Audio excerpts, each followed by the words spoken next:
हाय guys, welcome again Chaudhary competition classes. तो बहुत सारे कैंडिडेट बोल रहे थे कि दिल्ली का रिव्यू शेयर करो, दिल्ली का रिव्यू शेयर करो। तो आज हम आपके लिए दिल्ली सेंटर का रिव्यू लेके आए हैं। तो कुल मिलाकर कितने कैंडिडेट को जीडी में आउट किया गया है और डॉक्यूमेंट्स का क्या हाल रहा था। जैसा कि आपको पता है, बहुत सारे ऐसे कैंडिडेट रहे थे जिनकी जो परसेंटेज थी उन्होंने अपनी रियल परसेंटेज से अधिक परसेंटेज डाल दी थी जब अपना ऑनलाइन रजिस्ट्रेशन किया था।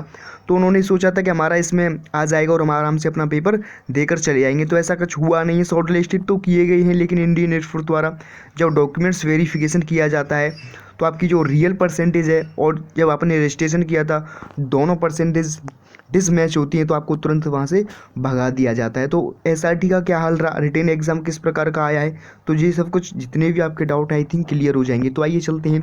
और जो भी कोई कैंडिडेट अपना रिव्यू शेयर करना चाहता है, मैं डिस्क्रिप्शन में व्हाट्सअप नंबर दे दूंगा, वहाँ से अपना रिव्यू शेयर कर सकते हैं। तो आइए चलते हैं सेकंड एएससी न्यू दिल्ली पर।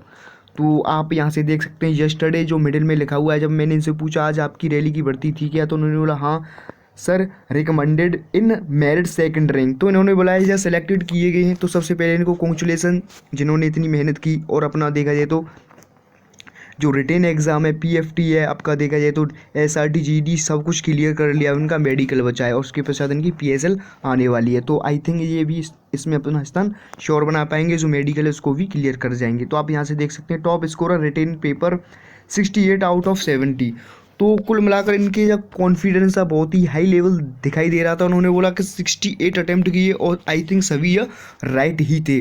तो देखिए, बहुत सारे ऐसे कैंडिडेट भी होते हैं कि जो रिटेन एग्जाम को क्लियर नहीं कर पाते हैं और ये कैंडिडेट हैं जिन्होंने 68 अटैम्प्ट किए अपने पेपर में। और कुल मिलाकर देखा ये तो बहुत ही अच्छा इनका पेपर गया। तो यदि आप ऐसे ही मेहनत करोगे तो आई थिंक आपका भी पेपर ऐसा ही जाने वाला है। तो आप यहाँ से देख सकते हैं, अब मेरा मेडिकल 22 को है। तो इनका जो मेडिकल होना है 22 दिसंबर को इनका मेडिकल होना है। तो मैंने इनसे पूछा कुल मिलाकर कितने कैंडिडेट ने प्रेजेंट किया, तो इन्होंने बोला 110 कैंडिडेट ने वहाँ प्रेजेंट किया। तो कुल मिलाकर 110 कैंडिडेट ने वहाँ प्रेजेंट किया आउट ऑफ 170। तो आप यहाँ से देख सकते हैं 170 कैंडिडेट की वहाँ रिपोर्टिंग थी। 170 में से मात्र 110 कैंडिडेट ने प्रेजेंट किया। देखा जाए तो बहुत ही अधिक मात्रा में कैंडिडेट एब्सेंट रहे हैं। तो मेरे ख्याल से ये वही कैंडिडेट हैं जिन्होंने अपनी जो परसेंटेज थी अधिक डाल दी थी, जो रियल डॉक्यूमेंट्स थे उससे अधिक डाल दी थी जब अपना ऑनलाइन रजिस्ट्रेशन किया था। लेकिन ये आपने बहुत ही बड़ी गलती की। जैसा कि आपको मालूम है, यूपी की तो खैर अलग है, उत्तराखंड और दिल्ली के लिए सेम ही कट ऑफ गई थी 83। उत्तराखंड और यूपी का एक ही सेकंड देखा जाए तो एक ही सेंटर रखा गया है आपका सेकंड एएससी न्यू दिल्ली। तो जिन कैंडिडेट की जो परसेंटेज थी उत्तराखंड से बिलोंग करते हैं, चाहे आपका देखा जाए तो दिल्ली से बिलोंग करते हैं, उनकी जो परसेंटेज थी 80 थी, उनका भी नाम इसमें आ सकता था यदि ऐसी कुछ गलती नहीं करते कैंडिडेट, यदि अपनी परसेंटेज रियल डाल दे। तो आपने यह बहुत ही गलत काम किया। आगे से आप बिल्कुल ऐसा ना करें। जिन कैंडिडेट अपनी परसेंटेज गलत डाल दी थी जब अपना ऑनलाइन रजिस्ट्रेशन किया था और थोड़े थे 2 से 4 पर, उन्हें निकाल दिया डॉक्यूमेंट्स वेरिफिकेशन के बाद। तो आप यहाँ से देख सकते हैं 2 से 4 ऐसे कैंडिडेट भी रहे थे जिनको डॉक्यूमेंट्स वेरिफिकेशन के बाद निकाल दिया था। कदमताल हुआ, तो इसके पश्चात इनका कदमताल हुआ। जैसे ही इनका डॉक्यूमेंट्स वेरिफिकेशन कर लिया गया, इनके पश्चात इनका कदमताल करा गया। जैसा कि आपको मालूम है, मैं आपको बार बार बता रहा हूँ, रनिंग नहीं कराई जा रही है। जैसा कि आपका देखा जाए तो राजस्थान, बिहार, हरियाणा, गुजरात, कर्नाटक, उड़ीसा, इन सेंटरों पर भी इंडियन एयरफोर्स द्वारा रैली की जब भर्ती कराई गई थी, रनिंग नहीं कराई गई थी, केवल कदमताल कराया गया था। वो भी नॉर्मल होता है, इसमें किसी भी कैंडिडेट को बाहर नहीं निकाला जाता। ये देखा जाए तो कैंडिडेट के लिए पॉजिटिव रिव्यू है, क्योंकि आपकी कदमताल कराई जाती है और कदमताल में किसी कैंडिडेट को बाहर नहीं निकाला जाता है, जबकि रनिंग में बहुत सारे कैंडिडेट बाहर हो जाते हैं। तो आप यहाँ से आगे चलेंगे। फिर रेस थी नहीं तो फिजिकल स्टैंडर्ड बढ़ा दिए। तो आप यहाँ से देख सकते हैं रेस नहीं थी, इस वजह से इनको जो फिजिकल स्टैंडर्ड थे बढ़ा दिए गए थे। Pushup 20।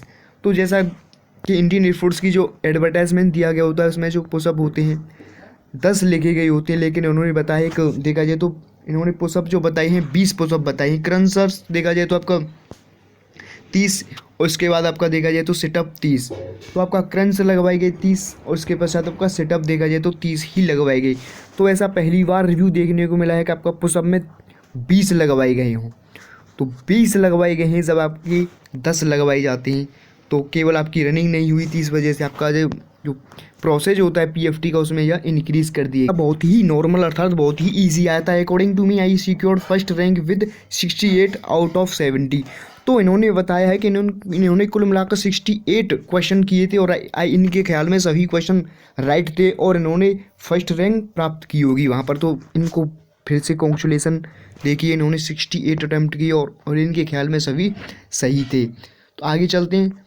30 to 40 were out in that. तो आप यहाँ से देख सकते हैं कुल मिलाकर 30 से 40 ऐसे कैंडिडेट भी रहे थे जिनको रिटन एग्जाम में आउट कर दिया गया था, were out in that. Then SRT। तो उसके पश्चात इनका SRT हुआ। जैसा कि आपको मालूम है SRT में 30 मिनट में 45 क्वेश्चन करने पड़ते हैं। None out in that. तो SRT में किसी भी कैंडिडेट को बाहर नहीं निकाला गया। आप यहाँ से इसको देख सकते हैं, जब इनका SRT लिया गया तो SRT में किसी भी कैंडिडेट को बाहर नहीं निकाला गया था, जबकि रिटन एग्जाम में 30 से 40 कैंडिडेट बाहर हो गए थे। Then last was GD। तो इसके पश्चात इनका GD प्रारंभ हुआ। 7 आपका देखा जाए तो 7 से 10 वर आउट। तो कुल मिलाकर 7 से 10 ऐसे कैंडिडेट भी रहे थे जिनको GD में आउट कर दिया गया था। फिजिकल में भी 15 के आसपास निकाली थी। तो जब आपका फिजिकल कराया गया, जैसा कि आपको पता है कि आपका रनिंग तो हुई नहीं और कदम ताल में किसी को निकाला नहीं गया, और 15 कैंडिडेट केवल पुशअप, सिटअप और स्क्वाट्स में। तो आप यहाँ से आगे नोट भी कर सकते हैं around 30 were selected for medical. तो कुल मिलाकर 30 ऐसे कैंडिडेट ही बचे थे लास्ट में जाकर जिनको मेडिकल के लिए अपॉइंटमेंट किया गया है, जिनको मेडिकल के लिए शॉर्ट लिस्ट किया गया है। जबकि इनकी रिपोर्टिंग कितने की थी? 170 की रिपोर्टिंग थी। इसमें से 7 ऐसे कैंडिडेट भी रहे थे जो एक एब्सेंट रहे थे, और जब वे 110 ने प्रेजेंट किया था, और 110 में से आपका देखा जाए तो 30 से 40 कैंडिडेट रिटन एग्जाम में बाहर हो गए थे, जबकि 15 से ऐसे कैंडिडेट भी रहे थे 15 जिनको फिजिकल में बाहर कर दिया गया था। तो आप यहाँ से देख सकते हैं, थोड़ा टफ ही बोल सकते हैं, लेकिन जिस तरीके से इन्होंने बताया कि आपका जो रिटन एग्जाम था बहुत ही ईजी आया, तो मैंने इनसे पूछा यहाँ कोई ऐसा कैंडिडेट भी आया था जिनकी जो परसेंटेज थी रियल डॉक्यूमेंट्स थे कम थी? तो इन्होंने बोला हाँ था, 1 से 2% कम था रियल सर्टिफिकेट में से।